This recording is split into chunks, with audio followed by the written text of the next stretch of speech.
నమస్తే నేను Bindu welcome to Raj news special focus ఏ దేశమేగినా ఎందు కాలిడినా ఏ పీఠమెక్కినా ఎవరేమనినా పొగడరా నీ తల్లి భూమి భారతిని అవును నిజమే రాయప్రోలు సుబ్బారావు చెప్పింది అక్షర సత్యం మనకెన్ని కష్టాలున్నా మనకెన్ని సుఖాలున్నా జన్మనిచ్చిన అమ్మను మనల్ని భరిస్తున్న పుడమి తల్లిని ఎప్పటికీ మర్చిపోవద్దు ఇదే విషయాన్ని మన్ కీ బాత్ లో మరోసారి తెలియజేశారు ప్రధాని మోదీ నరేంద్రుడి మనసులో మాటపై ఇవాల్టి రాజ్ న్యూస్ స్పెషల్ ఫోకస్ మాతృభాషను నిర్లక్ష్యం చేస్తే ఎంత అభివృద్ధి సాధించినా వృధానే అన్నారు ప్రధాని మోదీ మాతృభాషలో పరిజ్ఞానం లేకుండా పురోగతి సాధ్యం కాదన్నారు ఉత్తరాఖండ్లోని దార్చులా ప్రజలు తమ భాషను కాపాడుకుంటున్నారంటూ ప్రధాని వారిపై ప్రశంసలు గుప్పించారు 19వ శతాబ్దానికి చెందిన తమిళ కవి సుబ్రహ్మణ్య భారతి కవితలను ప్రస్తావించారు మన నాగరికత సంస్కృతి భాషలు ప్రపంచానికి భిన్నత్వంలో ఏకత్వాన్ని బోధిస్తున్నాయని మోదీ తెలిపారు ప్రపంచవ్యాప్తంగా చాలా భాషలు అంతరించిపోయే ముప్పును ఎదుర్కొంటున్నాయని ఆయన ఆందోళన వ్యక్తం చేశారు मेरे प्यारे देशवासियों, अभी कुछ दिन पहले ही हमने मातृभाषा दिवस मनाया। जो विद्वान लोग हैं वो मातृभाषा शब्द कहाँ से आया, इसकी उत्पत्ति कैसे हुई, इसे लेकर बहुत एकेडमिक इनपुट दे सकते हैं। मैं तो मातृभाषा के लिए यही कहूंगा कि जैसे हमारे जीवन को हमारी माँ गढ़ती है वैसे ही मातृभाषा भी हमारे जीवन को गढ़ती है। माँ और मातृभाषा दोनों मिलकर जीवन की फाउंडेशन को मजबूत बनाते हैं, चिरंजीव बनाते हैं। जैसे हम अपनी माँ को नहीं छोड़ सकते वैसे ही अपनी मातृभाषा को भी नहीं छोड़ सकते। मुझे बरसों पहले की एक बात याद है। जब मुझे अमेरिका जाना हुआ तो अलग अलग परिवारों में जाने का मौका मिलता था कि एक बार मेरा एक तेलुगु परिवार में जाना हुआ और मुझे एक बहुत खुशी का दृश्य वहां देखने को मिला। उन्होंने मुझे बताया कि हम लोगों ने परिवार में नियम बनाया है कि कितना ही काम क्यों न हो, लेकिन अगर हम शहर के बाहर नहीं है तो परिवार के सभी सदस्य डिनर टेबल पर बैठ के साथ में लेंगे। और दूसरा, डिनर के टेबल पे कंपलसरी हर कोई तेलुगु भाषा में ही बोलेगा। जो बच्चे वहां पैदा हुए थे उनके लिए भी ये नियम था। अपनी मातृभाषा के प्रति ये प्रेम देखकर इस परिवार से मैं बहुत प्रभावित हुआ था। साथियों, आजादी के 75 साल बाद भी कुछ लोग ऐसे मानसिक द्वंद्व में जी रहे हैं जिसके कारण उन्हें अपनी भाषा, अपने पहनावे, अपने खान पान को लेकर एक संकोच होता है, जबकि विश्व में कहीं और ऐसा नहीं है। हमारी मातृभाषा है, हमें उसे गर्व के साथ बोलना चाहिए। और हमारा भारत तो भाषाओं के मामले में इतना समृद्ध है कि उसकी तुलना ही नहीं हो सकती। हमारी भाषाओं की सबसे बड़ी खूबसूरती ये है कि कश्मीर से कन्याकुमारी तक, कच्छ से कोहिमा तक सैकड़ों भाषाएं, हजारों बोलियां एक दूसरे से अलग लेकिन एक दूसरे में रची बसी हुई है। भाषा अनेक, भाव एक। सदियों से हमारी भाषाएं एक दूसरे से सीखते हुए खुद को परिष्कृत करते रही है, एक दूसरे का विकास कर रही है। भारत में विश्व की सबसे पुरानी भाषा तमिल है और इस बात का हर भारतीय को गर्व होना चाहिए कि दुनिया की इतनी बड़ी विरासत हमारे पास है। उसी प्रकार से जितने पुराने धर्मशास्त्र हैं उसकी अभिव्यक्ति भी हमारी संस्कृत भाषा में है। भारत के लोग करीब 121 यानी हमें गर्व होगा। 121 प्रकार की मातृभाषाओं से जुड़े हुए हैं और इनमें 14 भाषाएं तो ऐसी हैं जो 1 करोड़ से भी ज्यादा लोग रोजमर्रा की जिंदगी में बोलते हैं। यानी जितनी कई यूरोपियन देशों की कुल जनसंख्या नहीं है, उससे ज्यादा लोग हमारे यहाँ अलग अलग 14 भाषाओं से जुड़े हुए हैं। साल 2019 में हिंदी दुनिया की सबसे ज्यादा बोली जाने वाली भाषाओं में तीसरे क्रमांक पर थी। इस बात का भी हर भारतीय को गर्व होना चाहिए। भाषा केवल अभिव्यक्ति का ही माध्यम नहीं है, बल्कि भाषा समाज की संस्कृति और विरासत को भी सहेजने का काम करती है। अपनी भाषा की विरासत को सहेजने का ऐसा ही काम सूरीनाम में सुरजन परोही जी कर रहे हैं। इस महीने की 2 तारीख को वो 84 वर्ष के हुए हैं।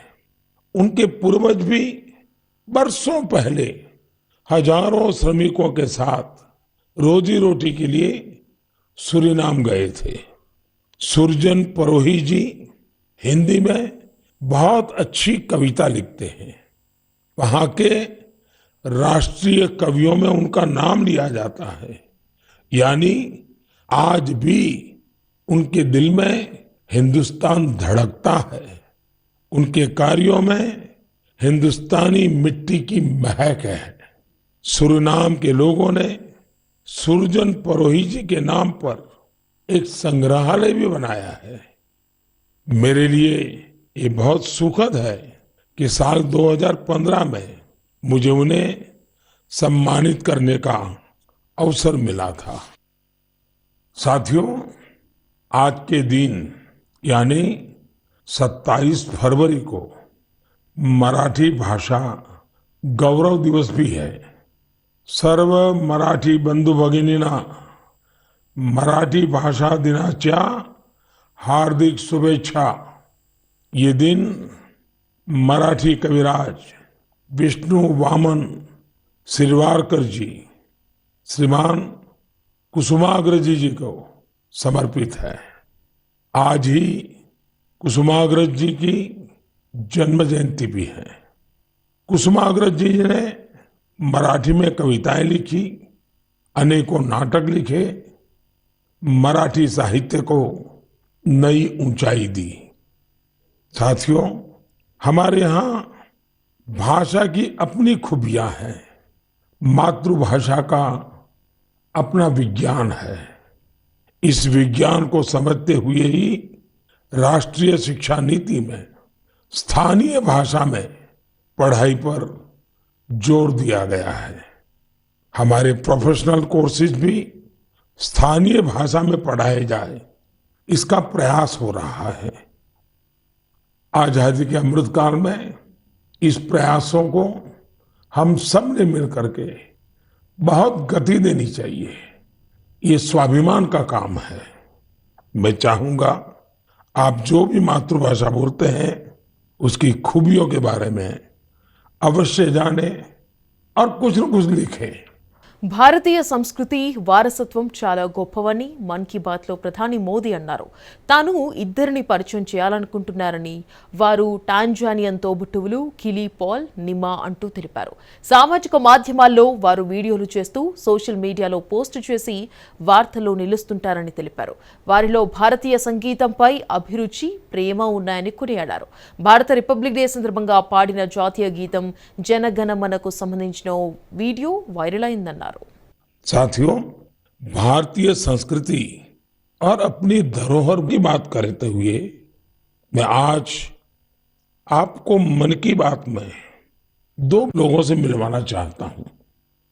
इन दिनों फेसबुक, ट्विटर और इंस्टाग्राम पर तंजानिया के 2 भाई बहन किली पॉल और उनकी बहन नीमा, ये बहुत चर्चा में है और मुझे पक्का भरोसा है आपने भी उनके बारे में जरूर सुना होगा। उनके अंदर भारतीय संगीत को लेकर एक जुनून है, एक दीवानगी है और इसी वजह से वे काफी लोकप्रिय भी हैं। लिप सिंक के उनके तरीके से पता चलता है कि इसके लिए वे कितनी ज्यादा मेहनत करते हैं। हाल ही में गणतंत्र दिवस के अवसर पर हमारा राष्ट्रगान जन गण मन गाते हुए उनका वीडियो खूब वायरल हुआ था।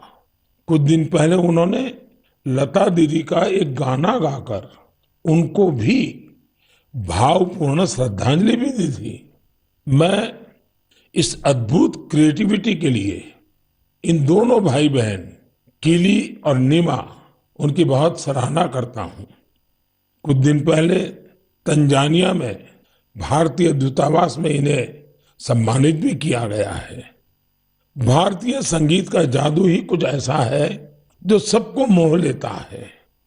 मुझे याद है कुछ वर्ष पहले दुनिया के 150 से ज्यादा देशों के गायकों संगीतकारों ने अपने अपने देश में अपनी अपनी वेशभूषा में पूज्य बापू का प्रिय, महात्मा गांधी का प्रिय भजन वैष्णव भजन गाने का सफल प्रयोग किया था। आज जब भारत अपनी आजादी के 75वां वर्ष का महत्वपूर्ण पर्व मना रहा है तो देशभक्ति के गीतों को लेकर भी ऐसे प्रयोग किए जा सकते हैं जहां विदेशी नागरिकों को, वहां के प्रसिद्ध गायकों को भारतीय देशभक्ति के गीत गाने के लिए आमंत्रित करें। इतना ही नहीं, अगर तंजानिया में किली और नीमा भारत के गीतों को इस प्रकार से लिप सिंक कर सकते हैं तो क्या मेरे देश में, हमारे देश की कई भाषाओं में कई प्रकार के गीत है, क्या हम कोई गुजराती बच्चे तमिल गीत पर करें, कोई केरल के बच्चे असमिया गीत पर करें, कोई कन्नड़ बच्चे जम्मू कश्मीर के गीतों पर करें। एक ऐसा माहौल बना सकते हैं हम जिसमें एक भारत श्रेष्ठ भारत हम अनुभव कर सकेंगे। इतना ही नहीं, हम आजादी के अमृत महोत्सव को एक नए तरीके से जरूर मना सकते हैं।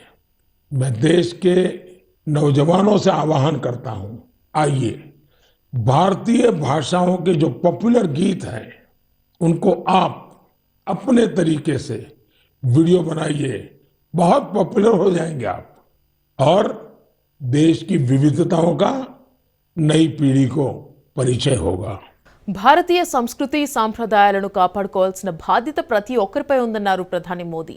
దేశంలోని అనేక విగ్రహాలు స్మగ్లింగ్కు గురయ్యాయని, వాటిని ఇతర దేశాల్లో విక్రయించారని ఆయన తెలిపారు. 2013 వరకు విదేశాల నుంచి కేవలం 13 విగ్రహాలు మాత్రమే భారత్కు తీసుకొచ్చారని మోదీ తెలిపారు. తమ ప్రభుత్వం అధికారంలోకి వచ్చిన తర్వాత 2014 నుంచి అమెరికా, బ్రిటన్, కెనడా దేశాల నుంచి 200కు పైగా విగ్రహాలను తెప్పించామని ప్రధాని స్పష్టం చేశారు. हम भारत की सफलता के जिक्र के साथ करेंगे। इस महीने की शुरुआत में भारत इटली से अपने एक बहुमूल्य धरोहर को लाने में सफल हुआ है। ये धरोहर है अवलोकितेश्वर पद्मपाणि की 1000 साल से भी ज्यादा पुरानी प्रतिमा।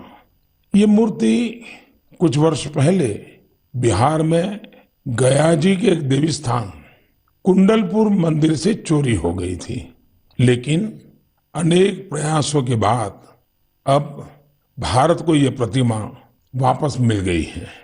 ऐसे ही कुछ वर्ष पहले तमिलनाडु के वेल्लूर से भगवान आंजनेयर हनुमान जी की प्रतिमा चोरी हो गई थी।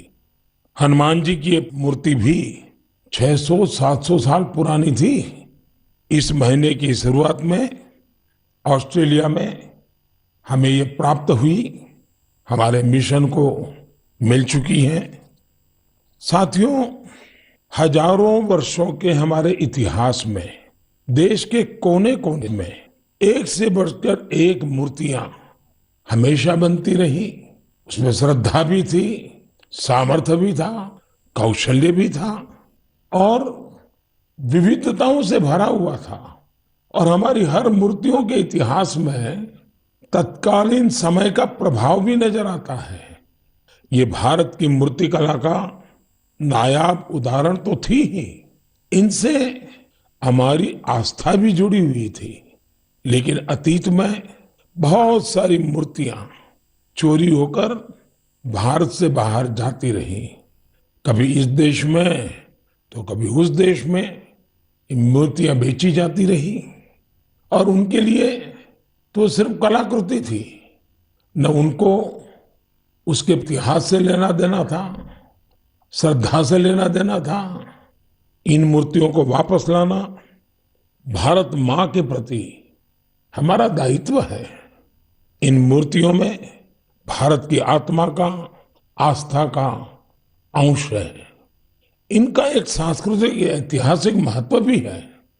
इस दायित्व को समझते हुए भारत ने अपने प्रयास बढ़ाए और इसका कारण यह भी हुआ कि चोरी करने की जो प्रवृत्ति थी उसमें भी एक भय पैदा हुआ। जिन देशों में ये मूर्तियां चोरी करके ले जाई गई थी, अब उन्हें भी लगने लगा कि भारत के साथ रिश्तों में सॉफ्ट पावर का जो डिप्लोमेटिक चैनल होता है उसमें इसका भी बहुत बड़ा महत्व हो सकता है, क्योंकि इसके साथ भारत की भावनाएं जुड़ी हुई है, भारत की श्रद्धा जुड़ी हुई है और एक प्रकार से पीपल टू पीपल रिलेशन में भी ये बहुत ताकत पैदा करता है। अभी आपने कुछ दिन पहले देखा होगा, काशी से चोरी हुई मां अन्नपूर्णा देवी की प्रतिमा भी वापस लाई गई थी। ये भारत के प्रति बदल रहे वैश्विक नजरिए का ही उदाहरण है। साल 2013 तक करीब करीब 13 प्रतिमाएं भारत आई थी, लेकिन पिछले 7 साल में 200 से ज्यादा बहुमूल्य प्रतिमाओं को भारत सफलता के साथ वापस ला चुका है। America, Britain, Holland, France, Canada, Germany, Singapore ऐसे कितने ही देशों ने भारत की इस भावना को समझा है और मूर्तियां वापस लाने में हमारी मदद की है। मैं पिछले साल सितंबर में जब अमेरिका गया था तो वहां मुझे काफी पुरानी कई सारी प्रतिमाएं और सांस्कृतिक महत्व की अनेक चीजें प्राप्त हुई।